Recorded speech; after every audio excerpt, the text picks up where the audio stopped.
తమిళనాడు రాజకీయాల్లో కొత్త తుఫాన్ మొదలైంది. దశాబ్దాలుగా డీఎంకే, ఏఐడీఎంకే ఆధిపత్యంలో నడిచిన తమిళ రాజకీయాలకు ఇప్పుడు కొత్త దిశ కనిపిస్తోంది. ఆ దిశ పేరు విజయ్, ఆ శక్తి పేరు టీవీకే. ప్రాంతీయ అస్తిత్వం, ద్రావిడ ఆత్మ గౌరవం, ఉత్తరాది ఆధిపత్యానికి వ్యతిరేకంగా తమిళ ప్రజల ఆవేదన, ఇవి అన్ని ఒక్కటై విజయ్ చుట్టూ అలజడి సృష్టించాయి. సినీ హీరోగా కోట్లాది అభిమానులను సంపాదించిన విజయ్ ఇప్పుడు రాజకీయాల్లో కూడా సంచలన చరిత్ర సృష్టించారు. దశాబ్దాల కంచుకోటలుగా ఉన్న డీఎంకే, ఏఐడీఎంకే పార్టీలను సవాల్ చేస్తూ అతి తక్కువ సమయంలోనే సింగిల్ లార్జెస్ట్ పార్టీగా అవతరించారు. కానీ విజయ్ విజయం అందరికీ నచ్చలేదు. ప్రభుత్వం ఏర్పాటుకు ముందే రాజకీయ అడ్డంకులు మొదలయ్యాయి. గవర్నర్ వ్యవస్థను అడ్డుపెట్టుకుని టీవీకే ప్రభుత్వ ఏర్పాటును ఆలస్యం చేస్తున్నారని ఆరోపణలు వినిపిస్తున్నాయి.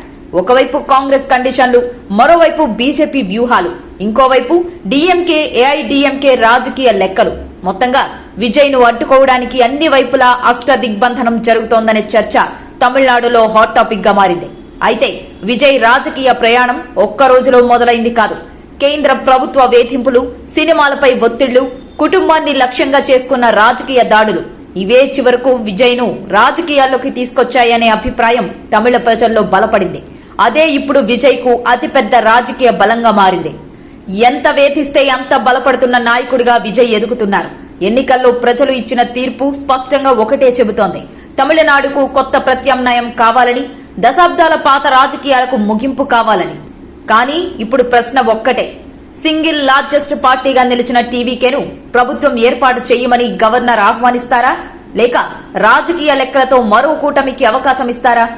రాజ్యాంగం ప్రకారం ముందుగా సింగిల్ లార్జెస్ట్ పార్టీని ఆహ్వానించాలనే వాదన బలపడుతోంది.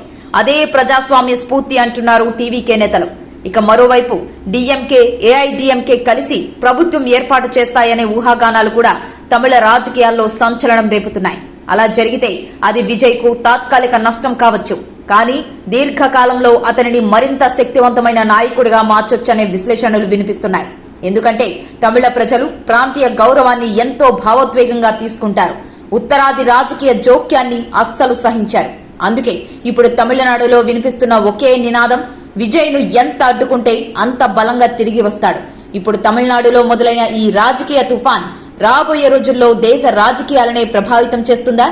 విజయ్ నిజంగానే జాతీయ రాజకీయాల్లో కొత్త శక్తిగా ఎదుగుతారా అన్న ప్రశ్నలకు సమాధానం రానున్న రోజుల్లో తెలుస్తుంది.